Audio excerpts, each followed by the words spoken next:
Welcome to my channel, the DIY hobbies and the hacks, travel, families, and fairy tales, the tours, and our love stories. Talk about more foods and lifestyles, and especially the story of our lives, love, and everything. And please, I hope to see you into my next vlog. Please like and subscribe. Thank you. This Lechon pork belly is cooked using the oven. It is different from the traditional way of preparing lechon, which is to roast over a bed of hot charcoal and continuously rotate until the skin gets brown and crunchy. This time, I make it simple but roast it longer. Combine all the spices and rub all over the meat, including the skin. Rub it thoroughly until the meat absorbs the taste.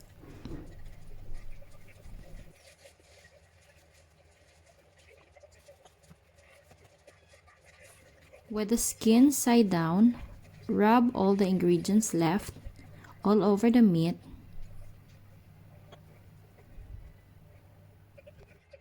You can only just squeeze the calamansi juice and throw away the skins, not just like I did.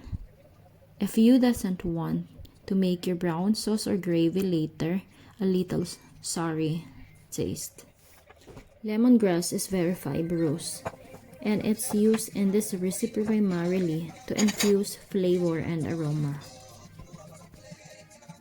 Lastly, add the oyster sauce and rub it all over the meat. Roll the slab, carefully invert the meat, and secure it with butcher twine. It is okay if there are few spices or herbs that fall off. You can place it back later. Secure the roll as the skin will expand as it's greased and pops up during roasting. Dry the skin properly. It will help the crackling form. Others may say uncover and refrigerate, but I doesn't want to recommend that to you for safety. Cover it and refrigerate for 1 to 2 days. Pat dry 1 to 2 times within marinating time. Transfer it into a roasting fitting with enough foil to cover it. I am no for using rack because I want my liempo to be juicy but crunchy. Cook the pork roll for 190 degrees Celsius for 2 hours. After 2 hours, remove the excess liquid and set aside for brown sauce making. Let it open and roast it for 4 hours under 160 degrees Celsius. While waiting, we can make our brown sauce or gravy. Just combine all the sauce ingredients and mix it together from the extracted sauce from the pork. Just add the butter if it's needed. Stir well until it will be sticky and saucy texture.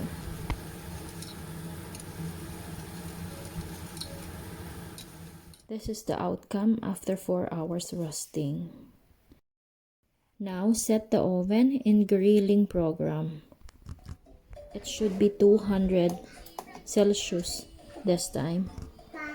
This is the crucial and the very hard minutes, so you need to look after your meat.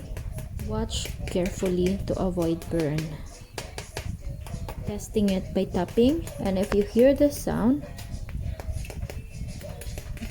so that's already near.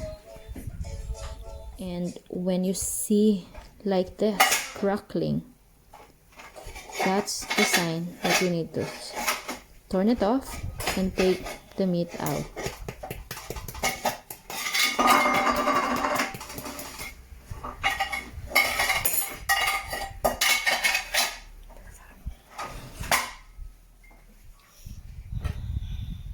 For the meat to be moist, give the roast belly a few minutes before cutting to allow the juices to redistribute.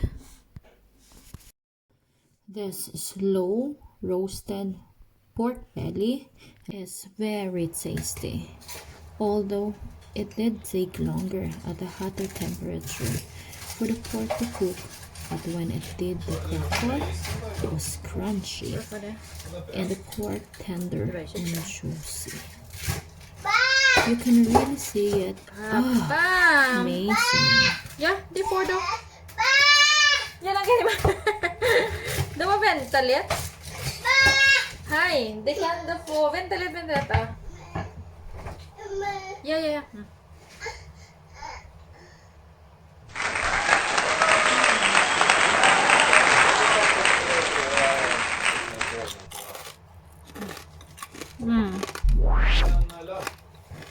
Wow, just wow.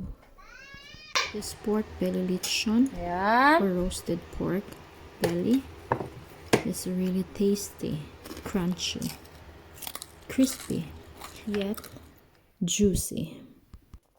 I wish you and your family will have a great time this coming holiday, dining together using my recipe. And thank you so much for watching. See you next time and to my next vlog. Thank you so much and please subscribe. Me and my family wishing you an advance Merry Christmas.